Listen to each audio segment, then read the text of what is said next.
you go about growing your psychic powers? For me, I love playing fun psychic games that function as clair exercises. And in today's video, which I've been so excited to make, I'm sharing 5 of my favorite psychic games that I play on a day-to-day basis. If you haven't subscribed yet, hit that subscribe button, hit the bell too. That way you'll be notified the next time I release a new video. I share recordings of my readings so you can see me in action, spiritual how-tos, meditations, and so much more. As a medium, I constantly like to be growing my gifts, but I don't always feel like sitting down and doing a formal exercise. Sometimes I like it to feel like even more play and a little bit spontaneous. So I find ways to test out different psychic games I can play during my day-to-day. All right, psychic game number 1, deck of cards. If I'm just hanging out and there's a deck of cards nearby, which there always is in our house, I just play the simple game of keeping that deck of cards face down and then drawing one card at a time, keeping it face down, and feeling into whether or not I can sense the color of the card, the suit of the card, or the number or face card on the card. And then, of course, turning it over to see if I'm right. When I was first coming into my gifts, I was horrible at this. But I was just practicing about a month ago, and I found that I got just about every card right when I played deck of cards. How fun is that? Psychic game number 2, who will call or text me next? This one is easy and fun, and sometimes instead of asking myself who's gonna call or text next, I even just feel into, okay, who's calling me right now or texting me right now if I hear that vibration of my phone. And if I have something going on that day that includes me being in touch with the same person, that clearly makes it a little bit easier to sense correctly. But I don't get too hung up in these psychic games. I just use it to challenge myself and see how often I can get the answer right.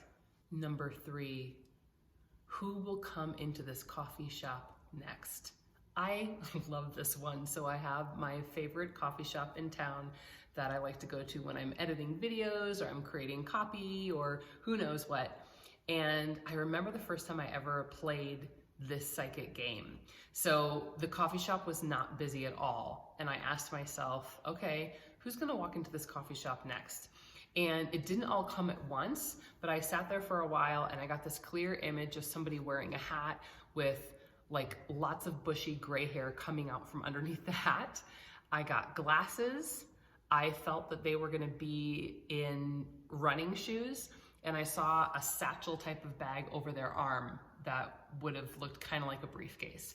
So it was about 30 minutes before someone else came in, and I didn't get it entirely spot on because when I saw the bushy gray hair, I assumed that this was like an older person. Turned out to be somebody really young, but they were wearing the hat, they had the bushy hair coming out underneath, glasses, they had the running shoes, and then they had the satchel bag. And it totally blew my mind. So this is something I play a lot of the time. I did it the other month when I was pulling off my street onto one of the main roads near our house. I thought, what car am I gonna see next? And I was like, a bright blue Tesla. And I was like, oh, come on, what are the chances of that? And literally a bright blue Tesla, super shiny in the sun, just went right past us. So this is something I love to do. It's like my little way of seeing into the future. Now that you know a little bit more about what my psychic games look like, what psychic games do you play?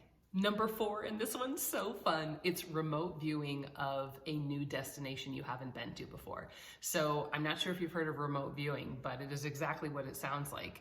You are sitting and you ask to see the destination that you have not yet been to, that you are perchance going to.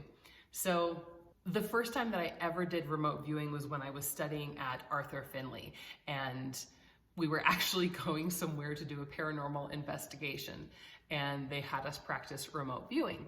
And I remember distinctly feeling like I came out from a country road and suddenly was on a street that was very boutique-y, that had shops all along it, so tons of shops.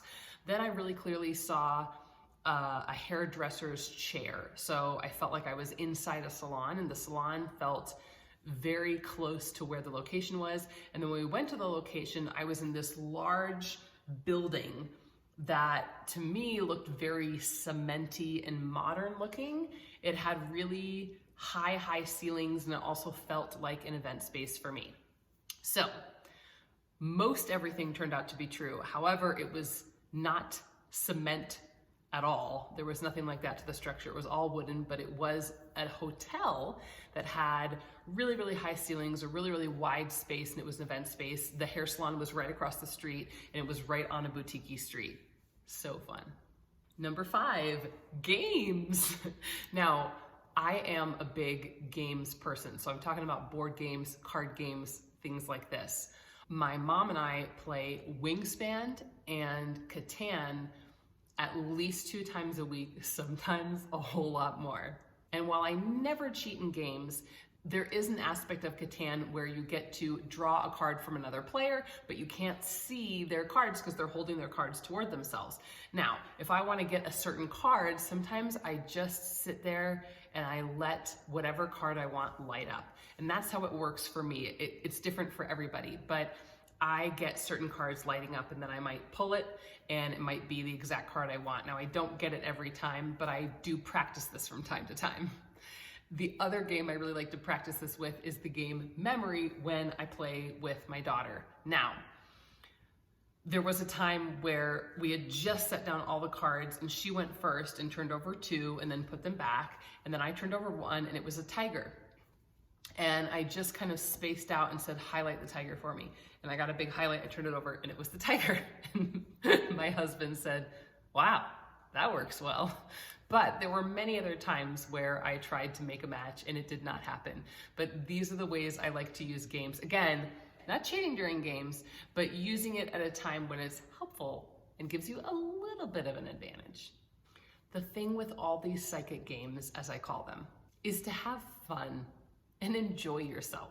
Don't worry if you get it right every time. If you practice, you will get better at it. And how good you are or aren't doesn't necessarily translate into your ability to give accurate mediumistic or psychic readings. It certainly hasn't for me, but it's still a great practice to help you grow your gifts and in a fun way. If you're interested in strengthening your clairs so you can speak to spirit, please download my free guide. It's below. It's called 3 Easy Exercises to Strengthen Your Clairs and Speak to Spirit. You can also check out my free training. It's called 3 Essential Practices to Strengthen Your Skills as a Medium. Both links are below in the video description. You can also check out mediumshipwithmel.com. There you can book private readings, group readings. You can even check out my development circle and learn right along with me. Make sure that you check out this video next. If you like this video, give it a like, subscribe, and hit that bell if you haven't yet. That way you'll be notified the next time I release a new video about all things mediumship.